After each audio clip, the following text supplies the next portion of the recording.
সুপ্রিয় দর্শক, আপনাদের সকলকে আমন্ত্রণ জানাচ্ছি বৈশাখী টেলিভিশনের স্বাস্থ্য বিষয়ক নিয়মিত আয়োজন বৈশাখী হেলথের আজকের পর্বে। পুরো আয়োজন জুড়ে আপনাদের সাথে থাকছি আমি ডক্টর ইফা জান্নাত ইফা। দর্শক, নাক ডাকা আমাদের সমাজে খুবই প্রচলিত।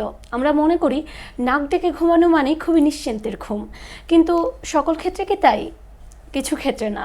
তাই দর্শক, আজকে আমরা আলোচনা করব নাক ডাকা কি সাধারণ কোনো লক্ষণ নাকি অন্য কোনো রোগের আগাম বিপদ সংকেত। এ ব্যাপারে কথা বলার জন্য স্টুডিওতে আমাদের মাঝে উপস্থিত আছেন একজন অত্যন্ত জনপ্রিয় এবং বিশেষজ্ঞ চিকিৎসক।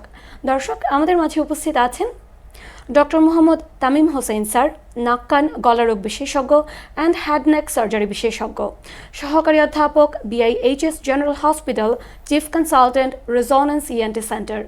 আসসালামু আলাইকুম স্যার, আপনাকে আমন্ত্রণ জানাচ্ছি আমাদের আজকের আয়োজনে। কেমন আছেন? ওয়ালাইকুম আসসালাম। জি, আলহামদুলিল্লাহ ভালো আছি। বৈশাখী টেলিভিশনের সকলকে অসংখ্য ধন্যবাদ আমাকে এই অনুষ্ঠানে আমন্ত্রণ জানানোর জন্য। স্যার, আপনাকে অসংখ্য ধন্যবাদ। স্যার, যেহেতু আজকে আমরা নাক কান গলার বিভিন্ন রোগ নিয়ে আলোচনা করব, যার মাঝে নাক ডাকা অন্যতম একটি, তাই শুরুতেই আমি আপনার কাছে জানতে চাই যে বাংলাদেশের প্রেক্ষাপটে আসলে নাক ডাকা কতটা কমন এবং এর কারণগুলো কী কী? বাংলাদেশের প্রেক্ষাপটে এই নাক ডাকা রোগ আসলে অনেক কমন। আর এই নাক ডাকা রোগীরা যারা আমাদের কাছে আসেন চেম্বারে অথবা হসপিটালে, তাদের বেশিরভাগ ক্ষেত্রেই রোগীর চেয়ে রোগীর পার্টনার, তার কমপ্লেনটাই বেশি। এবং সে রোগী আসলে ঘুমিয়ে থাকে, তো সে আসলে বুঝতে পারে না যে তার নাক ডাকাটা কতটা সিভিয়ার, বাট তার পার্টনার সে বুঝতে পারে যে তার শারীরিক বা ঘুমের যে প্যাটার্ন সেটা কতটা মারাত্মকভাবে তাকে এফেক্টেড করছে। তো যেটা বলবো যে চেম্বার বলেন বা হসপিটাল বলেন, রোগীরা যখন আসেন রোগীদের চেয়েও তার পার্টনাররা বেশি কনসার্ন থাকেন তার এই পার্টনারের বা হাজব্যান্ড অথবা ওয়াইফের ঘুমের প্যাটার্নটা নিয়ে। এবং নাক ডাকা তা এতটাই সিভিয়ার হয়ে যায় যে তার পার্টনারই সবচেয়ে বেশি ক্ষতিগ্রস্ত হয় রোগীর চেয়ে। জি স্যার। স্যার, স্লিপ অ্যাপনিয়ার সাথে কি নাক ডাকার কোনো আলাদা সম্পর্ক আছে কিনা সে ব্যাপারে একটু জানতে চাইবো। আচ্ছা, সুন্দর একটি প্রশ্ন করেছেন। নাক ডাকা কোনো রোগ নয়, কিন্তু নাক ডাকার পাশাপাশি যদি ঘুমের মধ্যে দম আটকে গিয়ে তার ঘুম বারবার ভেঙে যায়, সেটা বিপজ্জনক। আচ্ছা। এবং আমরা ওই রোগটাকেই বলি যে অবস্ট্রাকটিভ স্লিপ অ্যাপনিয়া, যে ঘুমের মধ্যে দম আটকে গিয়ে তার বারবার ঘুম ভেঙে যাচ্ছে, পাশাপাশি সে তো খুব তীব্রভাবে নাক ডাকছে। স্যার, স্থূলতা কিংবা অবেসিটি বর্তমানে বাংলাদেশে খুবই কমন, কারণ আমাদের এখনকার যে জেনারেশন, আমরা আসলে সব থেকে বেশি ফাস্টফুড নির্ভর একটি জীবনযাপন করছি এবং দেখা যাচ্ছে আসলে কাজের ব্যস্ততার কারণেও আমরা বেশিরভাগ ক্ষেত্রেই ফাস্টফুড খাবার খাচ্ছি এবং বাসার খাবারেও প্রচণ্ড পরিমাণে তেল ব্যবহার করা হচ্ছে, যার কারণে স্থূলতা বর্তমানে বাংলাদেশে খুবই কমন একটি সমস্যা হয়ে গেছে। এই স্থূলতার সাথে আসলে নাক ডাকার কি কোনো আলাদা সম্পর্ক আছে কিনা? আচ্ছা, এটা যদি বুঝতে হয় তাহলে ফার্স্টে আমাদের জানতে হবে যে নাক ডাকাটা কেন হয়। নাক ডাকাটা আসলে তৈরি হয় আমরা যখন ঘুমিয়ে থাকি তখন আমাদের গলার পিছনের মাংসপেশিগুলো শিথিল হয়ে যায়, তখন সেখানে একটা সরু জায়গার তৈরি হয়। এবং আমরা যখন ঘুমিয়ে থাকি তখন আমরা যখন শ্বাস নিই তখন এই বাতাস যখন এই সরু জায়গায় দিয়ে যায় তখনই একটা শব্দ তৈরি হয়, সেটাকে আমরা নাক ডাকা বলি। এখন যখন মানুষজন স্থূল হয়ে যায় বা ওভারওয়েট হয়ে যায়, তখন তাদের এই গলার পিছনের মাংসগুলা শিথিলতা খুব বেশি পর্যায়ে চলে যায় এবং গলার পিছনে যে জায়গাটা ওটা অধিক মাত্রায় শুরু হয়ে যায় এবং তখনই নাক ডাকা তৈরি হয়। আচ্ছা। স্যার, শিশুদের ক্ষেত্রেও দেখা যাচ্ছে অনেক ক্ষেত্রে নাক ডাকার এই সমস্যাটা আমরা দেখতে পাচ্ছি, এটা কি আসলে স্বাভাবিক নাকি চিকিৎসকের শরণাপন্ন হওয়া উচিত? আচ্ছা, এটা একটা খুব ভালো প্রশ্ন করেছেন। শিশুদের নাক ডাকা আর বড়দের নাক ডাকা কিন্তু এক না। আমরা অনেক মা আসেন বা অভিভাবক আসেন ছোট বাচ্চাদের, যে আমাদের এসে বলেন যে স্যার, আমার বাচ্চা তো যখন ঘুমায় তখন অস্বাভাবিক শব্দ করে। এবং ম্যাক্সিমাম ক্ষেত্রে অভিভাবকরা মোবাইলে রেকর্ড করে নিয়ে আসেন এবং আমাদেরকে দেখান যে স্যার দেখেন আমার বাচ্চাটা কীভাবে অস্বাভাবিক ভাবে সে নাক ডাকে। তো আমরা এই সকল রোগীদের আমরা ফার্স্টেই যেটা টেস্ট করি যে তার এডিনয়েড আছে কিনা। বাচ্চাদের ক্ষেত্রে আসলে নাক ডাকার প্রধান কারণ হয়ে থাকে এডিনয়েড। যদি এডিনয়েড বা নাকের পিছনে একটা টনসিলের মতো মাংসপিণ্ড থাকে, সেটা যদি অধিক মাত্রায় বড় হয়ে যায় তখনই বাচ্চাদের এই নাক ডাকা তৈরি হয়।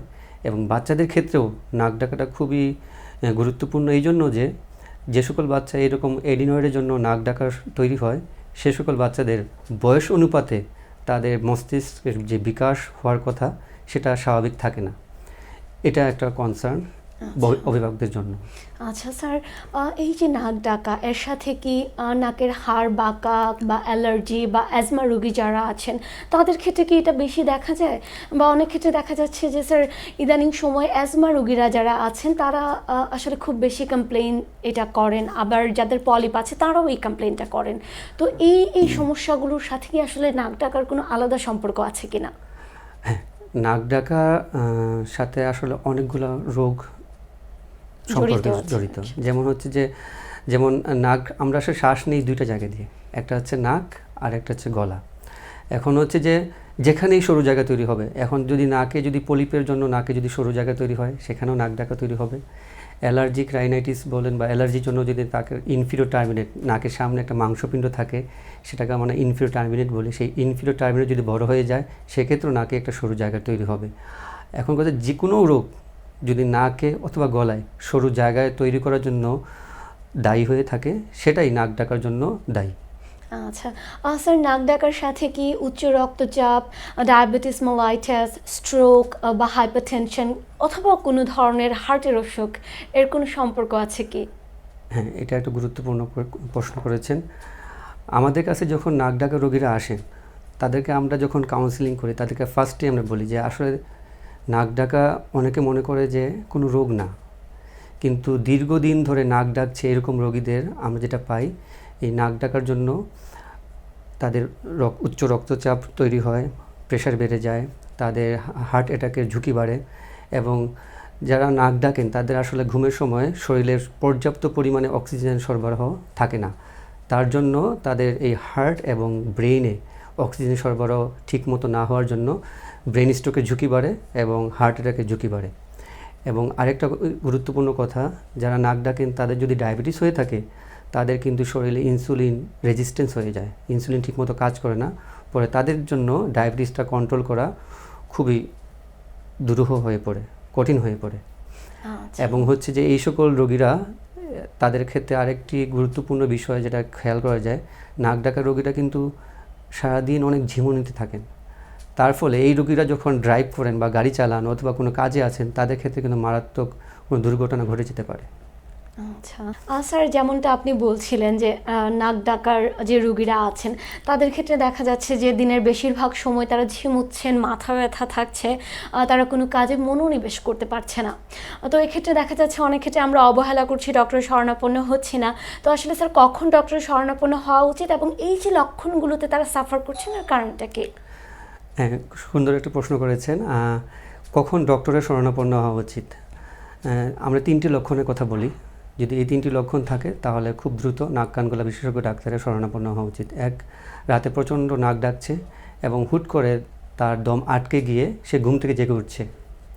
2 নম্বর হচ্ছে যে সে রাতে পর্যাপ্ত ঘুমাচ্ছে কিন্তু সকালবেলা সে ক্লান্ত ফিল করছে, মাথা ব্যথা হচ্ছে এবং সারাদিন ঝিমুনি আসতেছে এবং অনেক সময় অফিসে ডেস্কে ঘুমিয়ে পড়ছে। 3 নম্বর কথা হচ্ছে এই সকল রোগীর মেজাজ খিটখিটে থাকে এবং ওদের মনোযোগ অনেকটা কম থাকে। এই লক্ষণগুলো যদি থাকে তাহলে অবশ্যই আপনি একজন নাক কান গলা বিশেষজ্ঞ ডাক্তারের শরণাপন্ন হবেন। দ্বিতীয় প্রশ্ন, ঝিমোচ্ছে কেন? ঝিমোচ্ছে আসলে এই যে তাদের যে রাতেরবেলা ঘুমটা হয় এটা ফ্র্যাগমেন্টেড ঘুম হয়, বলি যে আমরা ভাঙা ভাঙা ঘুম হয়। এই জন্য তাদের ব্রেইনে সঠিকভাবে পর্যাপ্ত পরিমাণ অক্সিজেন থাকে না, সরবরাহ হয় না। এই জন্যই তাদের এই যে ব্রেইনটা ফেটিক থাকে। এই জন্য সারাদিন যেটা দেখা যায়, লক্ষ্য করা যায়, তারা ঝিমাচ্ছে। এটাই এই মেইন কারণ। স্যার আপনাকে অসংখ্য ধন্যবাদ আপনার শত ব্যস্ততার মাঝে আমাদের সময় দেওয়ার জন্য। ধন্যবাদ আপনাদের সবাইকে।